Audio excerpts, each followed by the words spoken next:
After the physician inserts a chest tube, nursing care is important for the best outcome of the client. During the initial dressing placement, sterile technique is used. Vaseline gauze is wrapped around the chest tube and the insertion site, and a 4x4 gauze is placed over the Vaseline gauze.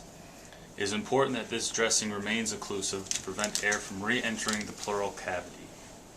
Dressing changes are recommended at a 48-hour interval, or more frequently if the dressing is loose, soiled, or wet.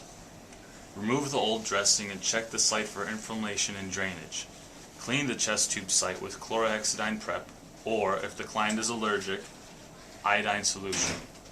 Apply the dressing in the same manner as stated above, using sterile technique, 4x4 gauze, Vaseline gauze, and tape. During the assessment of a client with a chest tube, monitor the client's respiratory status and pain status. Assess the site, insertion site, and the dressing, noting any drainage or signs of inflammation. Also, patency of the tubing needs to be assessed.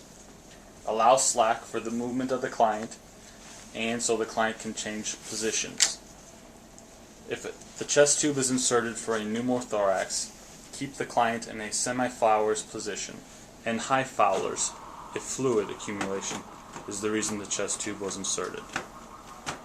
The tube should be horizontal to the client in bed before dropping off into the collection chamber. The drainage chamber needs to be kept upright and below the client at all times. In the collection chamber, the amount, color, and consistency of drainage needs to be noted every 8 hours. Notify the physician for excessive foaming or excessive amounts of drainage. Recording this amount should be done in the intake and output record every shift. Go. The water sealed chamber should also be assessed during this time. During spontaneous respirations, the water level will rise with inhalation and fall with exhalation. If suction is present, occlude the suction tubing momentarily while assessing the water level fluctuation. Stripping or milking the chest tube is discouraged as it generates a large amounts of negative pressure in the pulmonary cavity.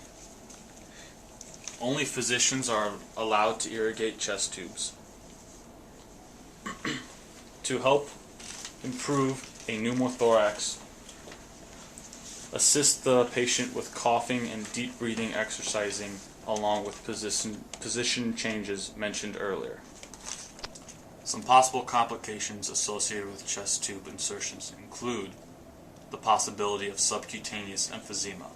If this is suspected, palpate the dressing and skin surrounding the chest tube insertion site. If present, note and document the extent by observing for a track of crepitation. Notify the physician immediately. In the event of a chest tube pullout, place a Vaseline gauze dressing over the insertion site to prevent air from entering the pleural cavity. Notify the physician immediately. If the patient has experienced respiratory distress, periodically release the dressing to allow pleural air to escape. Should the tubing become disconnected from the drainage site, reconnect this tubing immediately and notify the physician. After removal of the chest tube by the physician, place an occlusive dressing over the site for 48 hours post-removal. If the dressing becomes saturated, reinforce the dressing and document this. This is the nursing care associated with chest tubes.